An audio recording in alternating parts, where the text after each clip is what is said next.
ഈ നോമ്പ് നോൽക്കണം എന്ന് പറഞ്ഞാൽ പലർക്കും കഴിയാതെ വരും. പല തടസ്സങ്ങൾ വന്നേക്കാൾ. ഇസ്ലാം എണ്ണി ഒന്നാമത്തെ തടസ്സം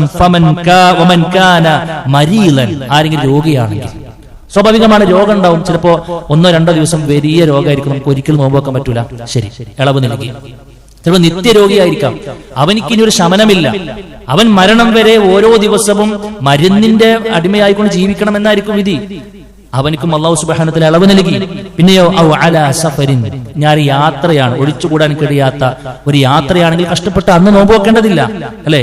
ഈ രോഗത്തിലേക്ക് തന്നെ ചേർത്തി വെച്ച് പണ്ഡിതന്മാർ പറഞ്ഞ മറ്റൊരു ഭാഗമാണ് ഈ ഗർഭവുമായി ബന്ധപ്പെട്ട.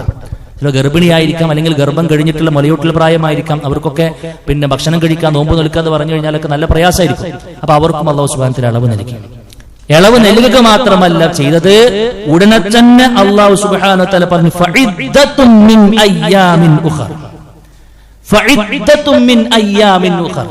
എത്ര ദിവസത്തെ നോമ്പാണ് നിങ്ങൾക്ക് മിസ്സായത്, നിങ്ങൾക്ക് നഷ്ടപ്പെട്ടത്, അത്രയും ദിവസത്തെ നോമ്പ് മറ്റു ദിവസങ്ങളിൽ നിന്ന് നോറ്റ് വീട്ടണമെന്നാണ്.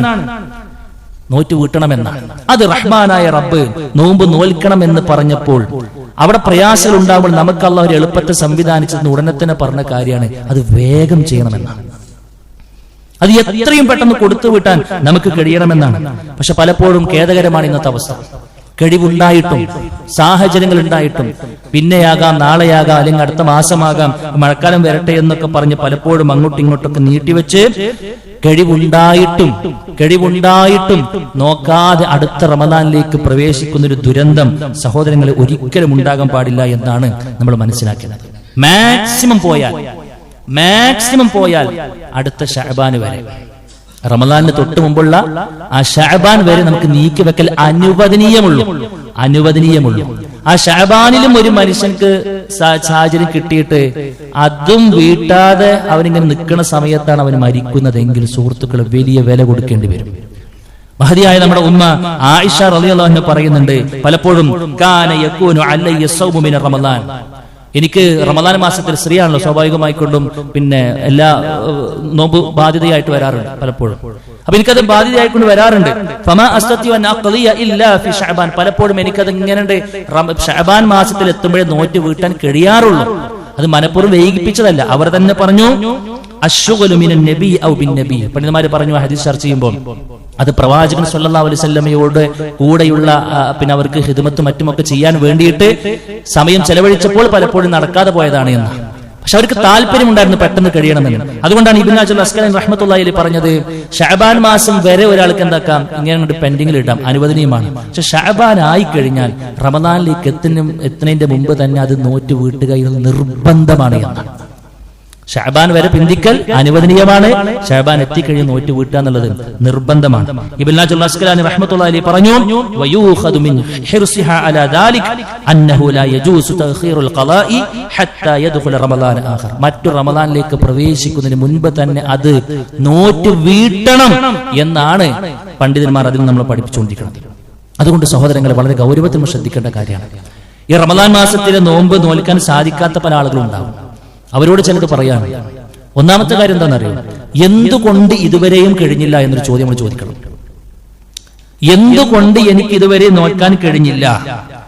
നേരത്തെ പറഞ്ഞതുപോലെ പണ്ഡിതന്മാർ 2 കാര്യം പറയുന്നുണ്ട്. ഇത്രയും സമയം നമ്മൾ നോൽക്കാതെ ഇരുന്നത് കാരണം ന്യായമാണെങ്കിൽ, ഇത്രയും സമയം നമ്മൾ നോക്കാതിരിക്കാനുള്ള കാരണം ന്യായമാണെങ്കിൽ അവർ പിന്നെന്താ മതി, അത് നോറ്റ് വീട്ടിയാൽ മതി എന്നാണ്. ഒരു റമദാൻ കഴിഞ്ഞു, അടുത്ത റമദാനിലേക്ക് പ്രവേശിച്ചിട്ടും ബാക്കി റമദാൻ പെൻഡിങ്ങിലാണ്.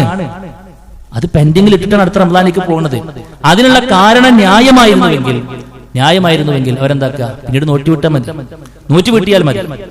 ഇപ്പോ പല ആളുകൾക്ക് രോഗം ഉണ്ടാകാം, അല്ലെങ്കിൽ ഗർഭിണിയാകാം. ആദ്യത്തെ റമദാൻ വന്നപ്പോൾ ഗർഭിണിയായി, രണ്ടാമത്തെ റമദാൻ വന്നപ്പോൾ ഒരുപക്ഷെ മുലയൂട്ടുന്ന സമയമായിരിക്കും, മൂന്നാമത്തെ റമദാൻ ഇപ്പോൾ വീണ്ടും ഗർഭിണിയായി. ഇങ്ങനൊക്കെ അവസ്ഥകൾ ഉണ്ടാകും. 1, 2, 3 തവണ അങ്ങനെ പോയിട്ടുണ്ടാവാം. ഏതായിരുന്നാലും സുഹൃത്തുക്കളെ, അള്ളാഹു നമുക്ക് അനുവദിച്ച കാരണമുണ്ടെങ്കിൽ കേവലം നോറ്റ് വീട്ടിയാൽ മതി എന്നാണ്. എന്നാൽ അകാരണമായിട്ടാണ് ഒരു മനുഷ്യന്റെ, അവർക്ക് സമയം കിട്ടി, പക്ഷെ അവനതങ്ങനെ മടിയൊക്കെ കാണിച്ചിട്ട് അങ്ങനെ സമയം പോയി അടുത്ത റമദാനിലേക്ക് എത്തിയാൽ പിന്നെ ആ മനുഷ്യനെ കുറിച്ച് പണ്ഡിതന്മാർ പറഞ്ഞത്, മഹാഭൂരിഭാഗം വരുന്ന പണ്ഡിതന്മാരും പറഞ്ഞത്, അവർ നോറ്റ് വീട്ടുകയും വേണം, പ്രായശ്ചിത്തം കൊടുക്കുകയും വേണമെന്ന് പറഞ്ഞു. നല്ലൊരു ശതമാനം വരുന്ന പണ്ഡിതന്മാർ പറഞ്ഞത് എന്താണെന്നറിയോ? നോറ്റും വീട്ടും വേണം, പ്രായശ്ചിത്തം കൊടുക്കുകയും വേണം. ഇബ്നു അബ്ബാസ് റളിയല്ലാഹു അൻഹു, അബൂ ഹുറൈറ റളിയല്ലാഹു അൻഹു ഒക്കെ ആ അഭിപ്രായമാണ് നമുക്ക് കാണാൻ കഴിയും. എന്നാൽ പ്രായശ്ചിത്തം നിർബന്ധമില്ല, അവർ നോറ്റു വീട്ടിയാൽ മതി എന്നാണ് മറ്റൊരു വിഭാഗം പണ്ഡിതന്മാർ പറഞ്ഞത്. ഈ രണ്ട് അഭിപ്രായത്തെയും ചേർത്ത് വെച്ചുകൊണ്ട് മൂന്നാമത്തെ ടീം പറഞ്ഞു, ഏതായിരുന്നാലും നോറ്റ് വീട്ടണം എന്നുള്ളത് എന്താണ്, അത് നിർബന്ധമാണ്. പിന്നെ വേണമെങ്കിൽ എന്താക്കുക, ആ പ്രായശ്ചിത്തം കൂടി കൊടുക്കുക. എന്തായി, ആ ഒരു സംഗതി സേഫായി കിട്ടിയെന്ന്, പിന്നെ ബേജാറില്ല എന്നാണ്. ഏതായിരുന്നാലും സുഹൃത്തുക്കളെ, അന്യായമായി കൊണ്ട് ഒരിക്കലും ആ അവസ്ഥയിലേക്ക് എത്താൻ പാടില്ല എന്നാണ്. അങ്ങനെയാണെങ്കിൽ എന്താണ് പ്രായശ്ചിത്തമായി കൊണ്ട് കൊടുക്കേണ്ടത്? പണ്ഡിതന്മാർ പറഞ്ഞു, മഹാനായ റസൂൽ കരീം അല്ലാഹു സുബ്ഹാനഹു വ തആല തന്നെ പറഞ്ഞു, എന്ത്, വഅലൽ ലദീന യുതീഖൂനഹു ഫിദിയത്തു തുആം മിസ്കീൻ. എന്താ, ഒരു നേരത്തെ സാധുവിന്റെ ഭക്ഷണമാണ്. ഒരു നോമ്പ് മിസ്സായാൽ അതിനെ കണക്കാക്കിയിട്ട് ഒരു നേരത്തെ സാധുവിന്റെ ഭക്ഷണം.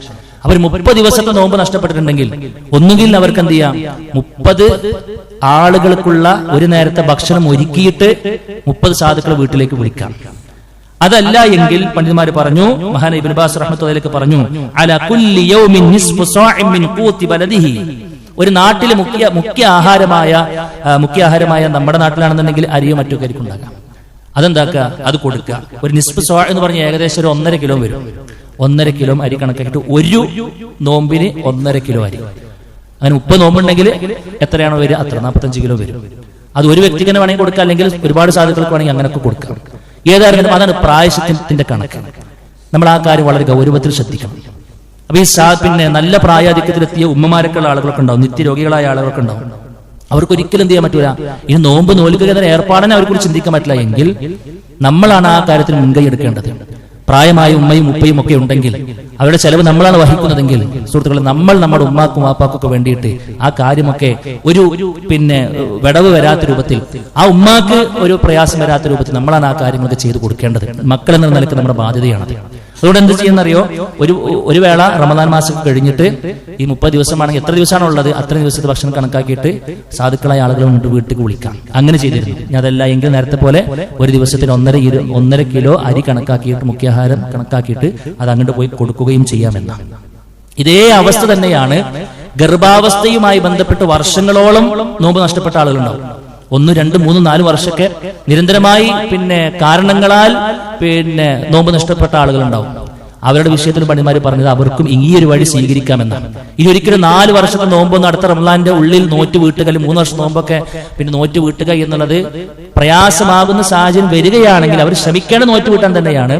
പക്ഷെ അങ്ങനത്തെ ഒരു പ്രയാസം വരികയാണ് എങ്കിലോ അവർക്കും ഇതുപോലെ സാധുക്കൾക്ക് ഭക്ഷണം ഉണ്ടാക്കിയിട്ട് ക്ഷണിക്കുകയോ അതല്ല എങ്കിൽ ഒരു നോമ്പിന് 1.5 കിലോ അരി എന്ന നിലക്ക് സാധുക്കൾ കൊണ്ടുപോയി കൊടുക്കുകയോ ചെയ്യാമെന്നാണ്. ഏതായിരുന്നാലും സുഹൃത്തുക്കളെ, അത് പെട്ടെന്ന് ചെയ്യണമെന്നാണ്.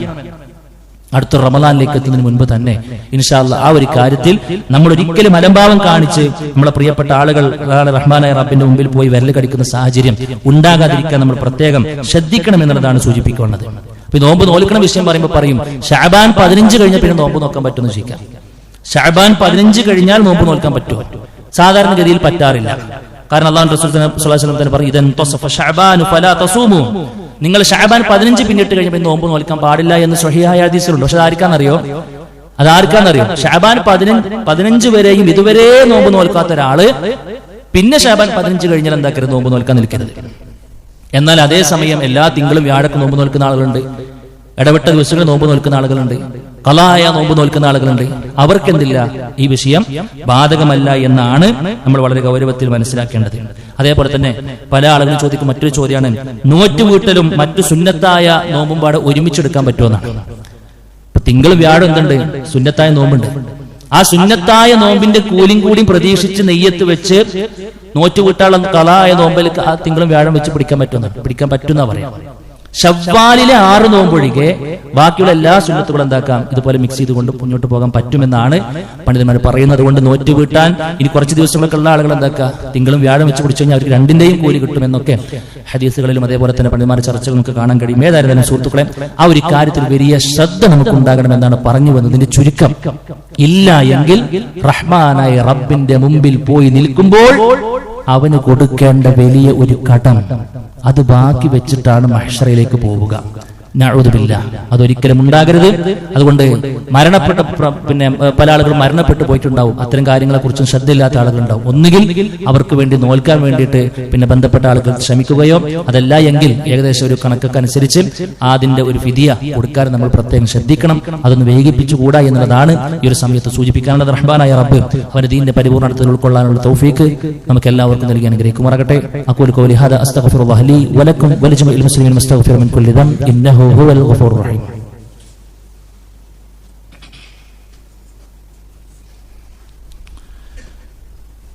അൽഹംദുലില്ലാഹി വഹദ വസ്സലാത്തു വസ്സലാമു അലാ റസൂലില്ലാഹ്. സഹോദരങ്ങളെ, ശഅബാൻ മാസത്തിന്റെ പ്രത്യേകത നമുക്കറിയാവുന്ന കാര്യമാണ്. കഴിഞ്ഞൊരു ഖുതുബയിൽ സവിസ്തരം നമ്മൾ കേട്ടതാണ്. റമദാനിലേക്കുള്ള എല്ലാ നിലക്കുമുള്ള ഒരു മുന്നൊരുക്കം എന്നുള്ള നിലക്ക് തന്നെ ആരാധനകളൊക്കെ പരമാവധി അധികരിപ്പിച്ച് വിശുദ്ധ ഖുർആന്റെ പാരായണമാകട്ടെ, സുന്നത്ത് നോമ്പുകളുടെ ശ്രദ്ധയാകട്ടെ, എല്ലാ നിലക്കും നമ്മളൊന്ന് ഒരുങ്ങി തയ്യാറായിരിക്കാൻ ഉപയോഗപ്പെടുത്തേണ്ട മാസം എന്നുള്ളതാണ് സൂചിപ്പിച്ചത്. അങ്ങനെയുള്ള ഏത് അമലുകളും നമുക്ക് യഥേഷ്ടം ചെയ്യാം. പക്ഷേ പലപ്പോഴും പല മാസങ്ങളിലൊക്കെ കണ്ടുവരുന്നത് പോലെയുള്ള ഒരു ബിദ്അത്ത് ഈ ശഅബാനുമായി ബന്ധപ്പെട്ട് നമുക്ക് പൊതുവെ ആളുകൾ കാണാൻ പറ്റും. നേരത്തെ പറഞ്ഞ സുന്നത്തായ കാര്യങ്ങളൊന്നും പലപ്പോഴും ആളുകൾ ശ്രദ്ധിക്കൂല. എല്ലാ ദിവസവും ഹയാത്താക്കണം എന്ന് പറഞ്ഞത് അതൊന്നും എടുക്കാൻ പല ആളുകൾക്കും കഴിയില്ല. പല ആളുകളും ഫോക്കസ് ചെയ്യുന്ന ഒറ്റ ദിവസമാണ് ശഅബാൻ 15 അഥവാ ബറാഅത്ത് രാവ് എന്ന് കേട്ടിട്ടുണ്ടാവും. അങ്ങനത്തെ ഒരു ബറാഅത്ത് രാവിന്റെ സിസ്റ്റം അത് ഇസ്ലാമിൽ ഇല്ല എന്നുള്ളതാണ് വളരെ ഗൗരവത്തിൽ നമ്മൾ മനസ്സിലാക്കേണ്ടത്. എന്താന്ന് ചെയ്യാ, അന്നത്തെ പകലിലെ പ്രത്യേക നോമ്പും രാത്രിയിലെ പ്രത്യേക നിസ്കാരവും. അതിന് സാധാരണഗതിയിൽ അവരൊരു ഹദീസ് പറയാറുണ്ട്, ഇദാ കാന ലൈലത്തു നിസ്ഫി ശഅബാൻ ഫഖൂമു ലൈലഹാ വസൂമു നഹാറഹാ. അല്ലേ, ശഅബാൻ 15 ആയാൽ ബറാഅത്ത് രാത്രിയിൽ നിങ്ങൾ എന്താക്കുക, നിസ്കരിക്കുക, അതിന്റെ പകൽ നിങ്ങൾ നോമ്പ് നോൽക്കുക എന്നൊരു ഹദീസ് അവർ കൊണ്ടുവരാറുണ്ട്. പക്ഷെ ഹദീസ് ലോകത്തെ പണ്ഡിതന്മാർ ചർച്ച ചെയ്തപ്പോൾ പറഞ്ഞു, കെട്ടിച്ചമച്ച ഹദീസാണ്, മൗദൂആയ ഹദീസാണ്, അങ്ങേയറ്റം ദുർബലമുള്ള ഹദീസാണ്, അത് ആരൊക്കെ എവിടുന്നൊക്കെ ഉണ്ടാക്കിയെടുത്ത സംഗതിയാണ്. അതുകൊണ്ട് സുഹൃത്തുക്കളെ, അതൊരിക്കലും പ്രമാണമല്ല എന്ന് വളരെ ഗൗരവത്തിൽ നാം ശ്രദ്ധിക്കണം എന്നുള്ളതാണ് സൂചിപ്പിക്കുവാനുള്ളത്. അപ്പൊ അന്ന് ഒരു പ്രത്യേക നോമ്പോ അന്നൊരു പ്രത്യേക നിസ്കാരമോ ഇല്ല എന്ന് നമ്മൾ മനസ്സിലാക്കുക. പിന്നെ ശഅബാൻ 15 ബന്ധപ്പെട്ട് മറ്റൊരു വിശ്വാസ വ്യതിയാനം എന്താണെന്നറിയോ, വിശുദ്ധ ഖുർആൻ ഇറങ്ങിയ ദിവസമാണ് എന്ന് പോലും ആളുകൾ പറയാറുണ്ട്. എന്താ തെളിവ്? സൂറത്ത് ദുഖാനിലെ ആയത്താണ് ഒരു തെളിവ്. ഇന്നാ അൻസൽനാഹു ഫീ ലൈലത്തിൻ മുബാറക ഇന്നാ കുന്നാ മുൻദിരീൻ.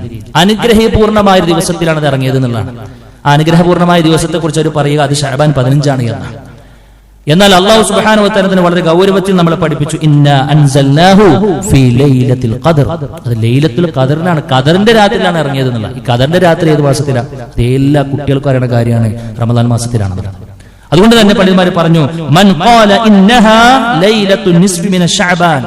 ആരെങ്കിലും പറയാണ് വിശുദ്ധ ഖുർആൻ ഇറങ്ങിയത് ബറാഅത്ത് രാവിലാണ്, ശഅബാൻ 15 പറഞ്ഞു, ഫഖദ് അബ്അദ നജ്അ, അവൻ സത്യത്തിൽ നിന്നും അങ്ങേയറ്റം വിദൂരത്താണ് എന്ന്. കാരണം കാരണം ഖുർആൻ വളരെ കൃത്യമായി കൊണ്ട് പറഞ്ഞ കേസാണ് എന്ത്, അത് റമദാനിലാണ് അതിന്റെ അവതരണം ഇറങ്ങിയത് എന്നുള്ളതാണ്. അതുകൊണ്ട് സുഹൃത്തുക്കളെ, ആ ഒരു വിശ്വാസ വ്യതിയാനമാണ് നമ്മൾ മനസ്സിലാക്കി ശഅബാനിനെ എങ്ങനെ ഉൾക്കൊള്ളണം എന്നുള്ളത് കൃത്യമായി കൊണ്ട് നമ്മൾ പഠിച്ചു. അതിനനുസരിച്ച് പരമാവധി നന്മകൾ നമ്മൾ എന്നും ചെയ്യുക. റമദാൻ മാസത്തിൽ ശഅബാൻ മാസത്തിൽ മാത്രമല്ല എല്ലാ മാസത്തിലും അയ്യാമുൽ ബീദ് 13, 14, 15 നമുക്ക് വേണമെങ്കിൽ ചുറ്റും നോമ്പെടുക്കാം. അങ്ങനെ ഒരാള് 13, 14, 15 ശഅബാൻ മാസത്തിൽ നോമ്പ് ഒരു പ്രശ്നമില്ല. അതിലെ 13 ഇല്ല, 14 ഇല്ല, 15 മാത്രം ഒരു നോമ്പ് എന്നുള്ള ഏർപ്പാട് അത് പ്രമാണങ്ങൾക്ക് വിരുദ്ധമാണ് എന്നും അത് ചെയ്യുക വഴി ബിദ്അത്താണ് എന്നും ബിദ്അത്ത് നമ്മളെ കൊണ്ടെത്തിയ ദലാലത്തിലാണ് എന്നും കുല്ലു ദലാലത്തിൻ ഫിന്നാർ, അതിന്റെ പര്യവസാനം നരകമാണെന്ന് നമ്മൾ മനസ്സിലാക്കുമ്പോൾ ചെയ്യാനുള്ളത് തന്നെ ഇഷ്ടം പോലെ ഉണ്ട് എന്ന് മനസ്സിലാക്കുക. അതുമായി മുന്നോട്ട് പോകണമെന്നുള്ളതാണ് സൂചിപ്പിക്കുവാനുള്ളത്. അതേപോലെ തന്നെ സുഹൃത്തുക്കളെ, ഒന്ന് രണ്ട് കാര്യം സൂചിപ്പിക്കുവാനുള്ളത്. കഴിഞ്ഞ ഖുതുബയിൽ നമ്മൾ സൂചിപ്പിച്ചു, നമ്മുടെ ക്യാമ്പസ് തലങ്ങളിൽ പഠിച്ചുകൊണ്ടിരിക്കുന്ന വിദ്യാർത്ഥികൾ അകപ്പെട്ട ഒരു ചതിക്കുടി എന്നുള്ളത്. ഇൻഷാ അല്ലാഹ് അതിന്റെ അവരെ കൃത്യമായ ഒരു ബോധവൽക്കരണം കൊടുക്കുന്ന പ്രോഗ്രാമുകൾ ഒട്ടേറെ നമ്മുടെ ജില്ലയിൽ പല ഭാഗങ്ങളിലും അൽഹംദുലില്ലാഹ് നടത്താൻ അല്ലാഹുവിന്റെ തൗഫീഖ് നമുക്ക് കഴിഞ്ഞു. അതിന് സമാപനം എന്ന നിലക്ക് നാളെ ഇൻഷാ അല്ലാഹ് വലിയൊരു കോൺഫറൻസ് രാവിലെ 9 മണി മുതൽ 4 മണി വരെ നമ്മൾ ആ നിലക്കുള്ള കുട്ടികളെ മാത്രം വിളിച്ചു വരുത്തി അവർക്ക് അല്ലാഹുവിനെ കുറിച്ചും അവൻ റസൂലിനെ കുറിച്ചും ഈ കാലഘട്ടത്തിൽ മക്കളെ ദീന് മുറുകെ പിടിച്ച് നിങ്ങൾ എങ്ങനെ ജീവിക്കണമെന്ന കൃത്യമായ ഒരു കാഴ്ചപ്പാട് സമ്മാനിക്കാൻ വേണ്ടി അഹോരാത്രം പണിയിലാണ് അതിന്റെ ബാക്കിയുള്ള അണിയറ പ്രവർത്തകർ ഉള്ളത്. നമ്മുടെയൊക്കെ പ്രാർത്ഥനകളിൽ ഒരു ഇടം അതിന് വേണമെന്നുള്ളതാണ് സൂചിപ്പിക്കാനുള്ളത്. ഏതെങ്കിലും ഒരു കുടുംബത്തിൽ പലപ്പോഴും ഇങ്ങനെ സംഭവമുണ്ട്, കുട്ടികളുണ്ടോ എന്ന് പോയിട്ട് പലപ്പോഴും വീടുകളിൽ പോയി പറയുമ്പോൾ ഭയങ്കര സ്വീകാര്യതയാണ്, എങ്ങനെയെങ്കിലും ഒന്ന് കൊണ്ടുപോയി നന്നാക്കി തരുമെന്നാണ് ആളുകൾ ചോദിക്കുന്നത്. ലഹരിക്കെതിരെ ഞങ്ങളൊരു പ്രോഗ്രാം സംഘടിപ്പിക്കുന്നുണ്ട്. മൈക്ക് പെർമിഷന് പോയി ചോദിക്കുമ്പോൾ എന്താണെന്നറിയോ, എല്ലാ അനുകൂല സാഹചര്യങ്ങളും അധികൃതർ നമുക്ക് നൽകുകയാണ്. കാരണം എല്ലാവരുടെയും ഒരു തലവേദനയായി, ഒരു പ്രയാസമായി, നൊമ്പരമായി വളർന്നു വരുന്ന വിദ്യാർത്ഥി സമൂഹം മാറിക്കഴിഞ്ഞു. ഇന്നലെ പോലും വരുന്ന കഴിഞ്ഞ ആഴ്ച നമ്മൾ കേട്ട റാഗിങ്ങുമായി ബന്ധപ്പെട്ട വാർത്ത നമ്മൾ കേട്ടില്ല സുഹൃത്തുക്കളെ. സ്വന്തം കൂടെ പഠിക്കുന്ന കുട്ടിനെ, ജൂനിയറായൊരു വിദ്യാർത്ഥിയെ ക്ലോസറ്റ് നക്കിപ്പിച്ചു എന്ന അത്ര ഒരു മനുഷ്യൻ ചെയ്യാത്ത അത്രയേറെ ക്രൂരമായ ഏർപ്പാടുകൾ ചെയ്യിപ്പിച്ച കഥ നമ്മൾ കേട്ടത് ക്യാമ്പസിന്റെ ഉള്ളിൽ നിന്നാണ് അല്ലെ. ഇങ്ങനെയുള്ള എത്രയോ ആളുകളെ റൂട്ട് മാറി ഓടിക്കൊണ്ടിരിക്കുന്ന മക്കളെ വിളിച്ചു വരുത്തി അവർക്ക് കൃത്യമായ റൂട്ട് പറഞ്ഞു കൊടുക്കുന്ന ഒരു വലിയ ദഅ്വാ രംഗത്തെ ഒരു സ്റ്റെപ്പ് ഇൻഷാ അല്ലാഹ് നമ്മൾ എടുക്കുമ്പോൾ അതിന് എല്ലാ അർത്ഥത്തിലും പ്രാർത്ഥന കൊണ്ടും നമ്മൾ കൂടെ ഉണ്ടാകണമെന്നുള്ളതാണ് സൂചിപ്പിക്കുകയാണത്. ഇൻഷാ അല്ലാഹ് ഒരുപാട് ക്യാമ്പസുകളുടെ മുമ്പിൽ പോയി ഒരു 10-15 ദിവസത്തോളമായിക്കൊണ്ട് നമ്മൾ അതിന്റെ പ്രവർത്തനത്തിൽ ഏർപ്പെട്ടുകൊണ്ടിരിക്കും. ഭീമമായ ഒരു സംഖ്യ സുഹൃത്തുക്കൾ വേണം. അത് നമുക്കറിയാം. ഒരു ദിവസം തന്നെ 5000 രൂപയുടെ പുറത്ത് ചെലവ് വരുന്ന ക്യാമ്പസ് സഫാരികൾ അൽഹംദുലില്ലാഹ് 10-15 ദിവസങ്ങളായിക്കൊണ്ട് നടന്നുകൊണ്ടിരിക്കുകയാണ്. റബ്ബ് സ്വീകരിക്കുമാറാകട്ടെ. പക്ഷെ നമ്മൾക്കൊക്കെ ഒരു വിഹിതം അതിലുണ്ടാകണം.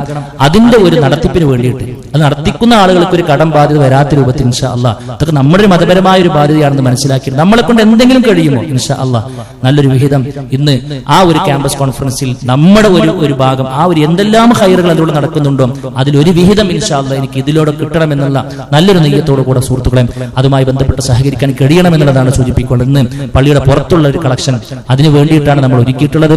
ആത്മാർത്ഥമായി കൊണ്ട് സഹകരിക്കണമെന്നുള്ളതാണ് സൂചിപ്പിക്കുവാൻ. മറ്റ് 1-2 കാര്യം പ്രാർത്ഥനയുമായി ബന്ധപ്പെട്ടാണ്. പല ആളുകളും സുഹൃത്തുക്കളെ പല ആളുകളുടെയും വാർത്തകൾ കേൾക്കുമ്പോൾ നമുക്ക് പ്രാർത്ഥിക്കാതിരിക്കാൻ കഴിയില്ല. ഈ ഒരു പ്രോഗ്രാമിന് വേണ്ടി തന്നെ ഓടി നടന്നിരുന്ന ഒരു സുഹൃത്ത് ഇന്ന് പ്രയാസത്തിലാണ്. ഏറ്റവും നന്നായിക്കൊണ്ട് നാളത്തെ ക്യാമ്പസ് കോൺഫറൻസുമായി ബന്ധപ്പെട്ട എല്ലാ കാര്യങ്ങൾക്കും ഓടി നടന്നിരുന്ന ഒരു സുഹൃത്ത് അവൻ വീട് വലിയൊരു ഓപ്പറേഷൻക്ക് ഇന്ന് വിധേയമാകുകയാണ്. നമ്മുടെ പ്രാർത്ഥനകളിൽ ഒരിടം ഉണ്ടാകണം. അതേപോലെ തന്നെ മറ്റൊരു സഹോദരി അവരുടെ ഉപ്പയുടെ ലങ്സിൽ വെള്ളം കയറിയിട്ട് വളരെ പ്രയാസപ്പെട്ട ഒരു സാഹചര്യത്തിലാണ് എന്ന് നമ്മുടെയൊക്കെ ഖുത്ബയൊക്കെ കേൾക്കാൻ വരുന്ന ഒരു സഹോദരിയാണ്. അവരുടെ ആ ഒരു പ്രയാസം നീങ്ങി കിട്ടാനും ഇൻഷാ അല്ലാഹ് നമ്മൾ പ്രാർത്ഥിക്കണം. അല്ലാഹു സുബ്ഹാനഹു വ തആല നമ്മെല്ലാവരെയും എല്ലാ അർത്ഥത്തിലും സംരക്ഷിച്ചു മുന്നോട്ട് കൊണ്ടുപോകുമാറാകട്ടെ എന്ന് പ്രാർത്ഥിക്കുകയാണ്. റഹ്മാനായ റബ്ബ് എല്ലാ അർത്ഥത്തിലും ദീനിനെ സ്നേഹിച്ചും സേവിച്ചും അതിന്റെ കൂടെ നിൽക്കുന്ന ആളുകൾക്ക് വേണ്ടി ആത്മാർത്ഥമായി കൊണ്ട് പ്രാർത്ഥിച്ചുമൊക്കെ മുന്നോട്ട് പോകാനുള്ള തൗഫീഖ് നമുക്ക് നൽകട്ടെ. അല്ലാഹു സുബ്ഹാനഹു വ തആല എല്ലാ അർത്ഥത്തിലും നമ്മളിൽ നിന്നും സ്വീകരിക്കുമാറാകട്ടെ.